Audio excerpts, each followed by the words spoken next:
Selamat datang teman-teman semua di channel Coding Bay. Pada seri kali ini kita berada di seri Full Stack JavaScript Course. Nah, sekarang kita masih berada di seri JavaScript dan kita sudah sampai di materi tentang function. Nah, apa itu function? Ya, jadi kalau teman-teman mungkin sudah belajar bahasa pemrograman yang lain, pasti ada function ya. Secara umum, ini function pada JavaScript atau secara umum adalah sebuah blok codingan yang kita buat yang didesain untuk menjalankan sebagian tugas. Function baru bisa berjalan ketika kita invoke atau panggil fungsi tersebut. Jadi nanti kita kenal istilah invoke ini ya. Oke, nah ini maksudnya gimana? Fungsi sebuah blok codingan yang kita buat yang didesain untuk menjalankan sebagian tugas. Misalnya gimana? Nah, kan kita kemarin misalnya ya, saya coba langsung demo. Misalnya kemarin kan kita punya codingan seperti ini nih. Saya buat pengkondisian, misalnya var angka sama dengan 10 gitu ya. Terus saya buat pengkondisian if jika angka gitu ya kurang dari 0, saya bilang di sini kita tulis console.log gitu ya, console.log ini minus angka minus ya, angka di bawah 0 itu minus gitu ya. Saya tulis lagi if else if gitu ya, angka lebih dari 0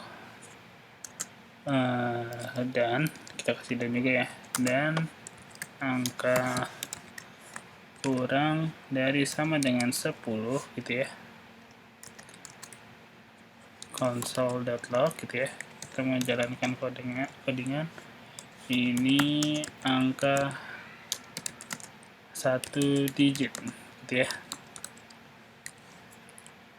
Nah, terus kita jalankan lagi, misalnya di sini kita kasih else if ya,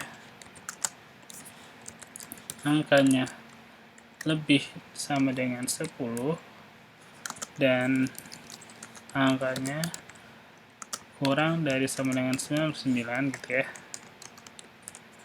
Oke, kita eksekusi console.log ini angka 2 digit gitu ya.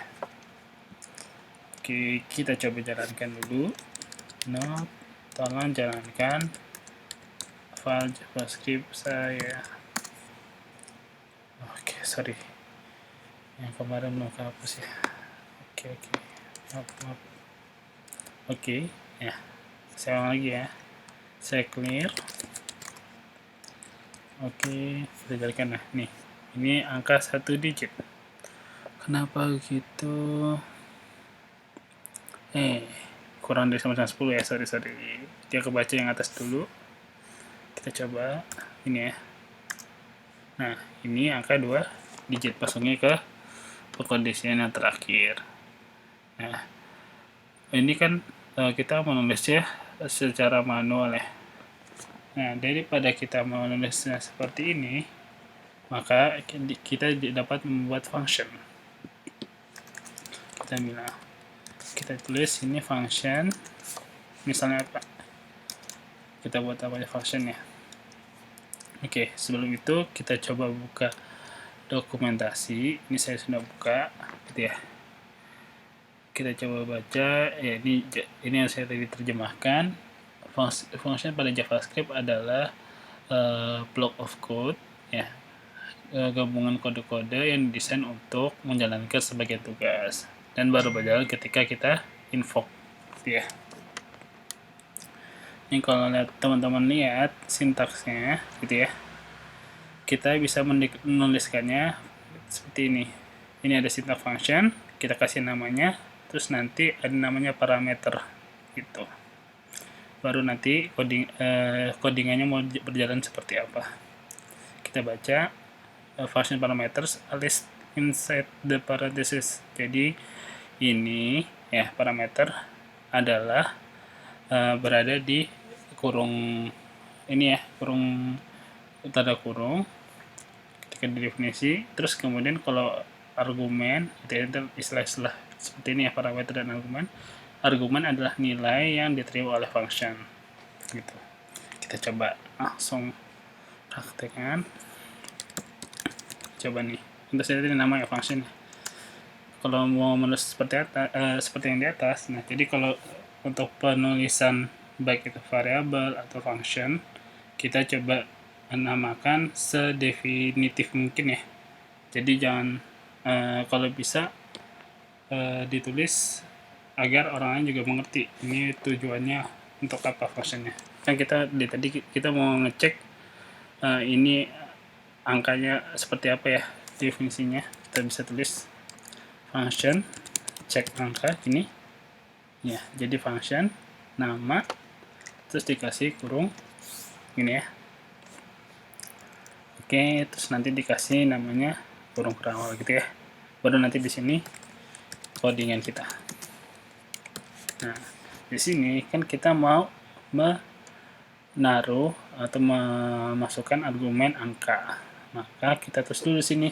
Di sini adalah parameternya, gitu ya, angka. Kita mau memasukkan parameternya sebagai angka. Jadi parameter adalah variabel yang dideklarasikan di dalam function. Jadi kalau ini kan variabel dideklarasi di luar ya. Jadi kalau parameter adalah variabel yang dibuat di dalam function. Ini secara tidak langsung sudah dibuatkan seperti ini. Kayak gitu. Kemudian cek angka seperti ini, gitu ya. Kita mau nulis seperti atas nih. Kita bisa tulis atas ya. Kita jalankan gini. Kita kopas gitu ya. Oke, ya. Nah, ini jadi lebih rapi ya. Jadi tidak lebih spesifik kalau kita nulisnya seperti ini. Ini kita komen gitu ya. Nah, cara menjalankannya gimana? Kita coba ya. Nah, ini kan belum berjalan apa-apa ya, karena tadi function baru bisa berjalan ketika kita invoke atau kita panggil fungsi tersebut. Cara panggilnya gimana? Nah, kalau kita lihat ya di dokumentasi nih, kita coba yang try it yourself tuh ya. Oke, dia baru berjalan ketika di sini tidak. Ini ya. Jadi di invoke dulu nih nama functionnya, terus dikasih invoke. Mau dimasukin parameter boleh, atau yang penting ada panggilan kurung awal. Jadi cara manggilnya ini ya, nama function, terus di kurung awal gini, gitu ya. Ini kurung biasa kayak gini. Ini cara panggil, cara invoke function. Oke. Nah, tadi kan nama fungsinya apa? Cek angka kan ya. Oke. Kita bisa tulis cek angka ini ya. Nah, tadi kita mau masukin angka berapa? Nah, sekarang kita bisa bebas nih masukin angkanya berapa aja tanpa mendeklarasikan ulang gitu ya. Kita bisa tulis cek angka tadi 10. Berarti kalau kita jalankan, kita coba ya. Nah, ini angka 2 digit sama ya seperti tadi, cuman lebih rapi dan lebih fleksibel. Kalau misalnya angkanya 100 gitu ya. Nah, dia nggak berjalan apa-apa karena kita emang nggak nuliskan seperti ini. Kita coba tulis misalnya jadi kita nggak menuliskan kasus seperti apa, kita taruh aja else aja, kasus untuk kasus 100. Kita bisa tulis console.log gitu ya. Ini angka lainnya gitu ya. Kita bisa jalankan. Nah, ini angka lainnya. Kalau kita bisa tulis dikasih negatif ya, apakah benar ini angka ini minus gitu ya. Kita jalankan. Nah, ini minus seperti itu ya teman-teman ya.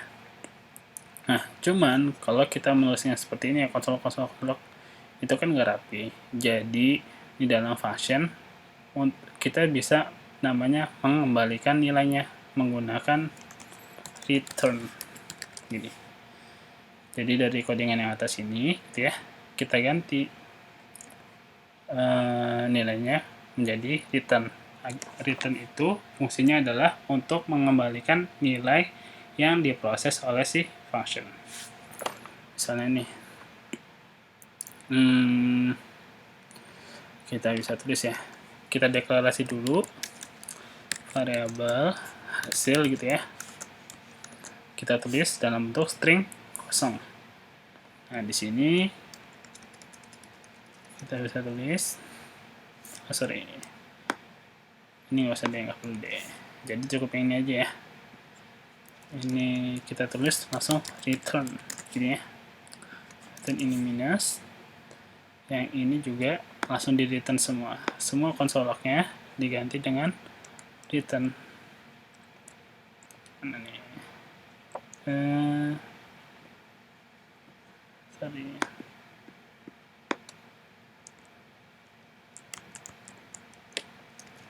Kita ganti langsung return gitu ya.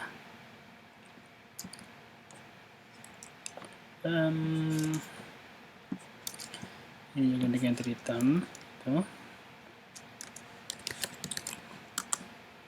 Jadi langsung dikembalikan, jadi penulisannya gitu ya. Nah, kenapa kita sebagai return daripada console log? Nah, nanti kan untuk jika codingan kita sudah kompleks, kan kita tidak hanya menggunakan console log, jadi ini lebih fleksibel lagi nantinya, bisa diproses seperti itu. Bisa kita jalankan seperti ini ya, cek angka. Belum ada kan ya. Nah, karena kita belum menampilkan ini di terminal. Caranya gimana? Ya udah, setelah kita invoke, jangan lupa di console.log si fungsinya tersebut, karena fungsinya ini sudah mengembalikan nilai yang di atas, sudah return, dibalikan. Ini kita clear dulu, kita jalankan. Nah tuh, ini minus gitu ya, jadi fungsinya return lebih fleksibel lagi. Kita bisa gunain return karena adanya return, kita bisa lebih fleksibel nih. Saya contohkan misalnya tadi ya,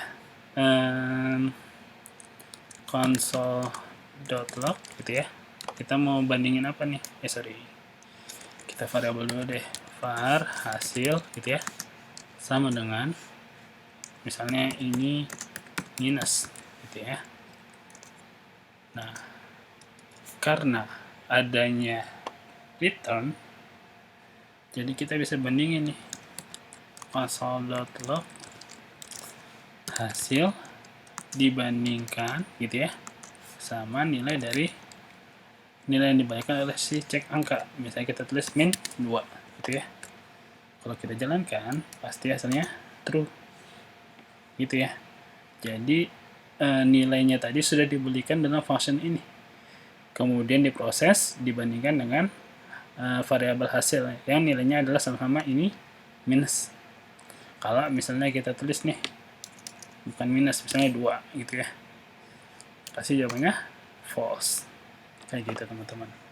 Itu untuk function. Terus kita coba lagi apa ya, oke, ini teman-teman bisa baca juga ya.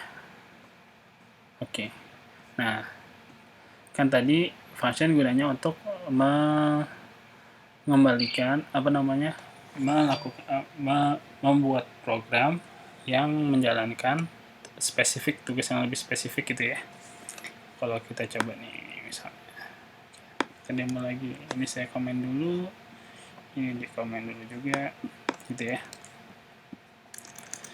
Kita mau buat function apa ya, hitung luas gitu ya. Nama functionnya hitung luas, kita tulis apa, hitung luas persegi panjang. Nah, jadi lebih definitif ya. Kita mau taruh parameter apa di sini? Kita butuh parameter, kan rumusnya apa, panjang kali lebar ya. Kita butuh variabel panjang, parameter panjang dan parameter lebar.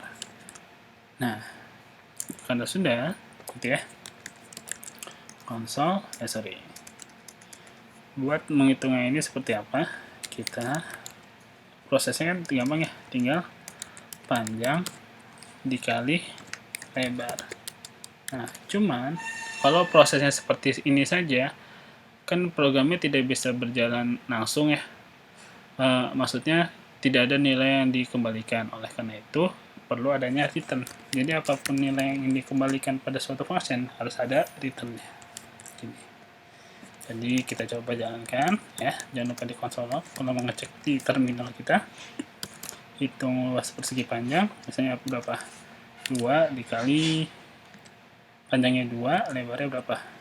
Panjangnya misalnya 10, lebarnya 3 ya. Kita jalankan, hasilnya 30. Begitu teman-teman.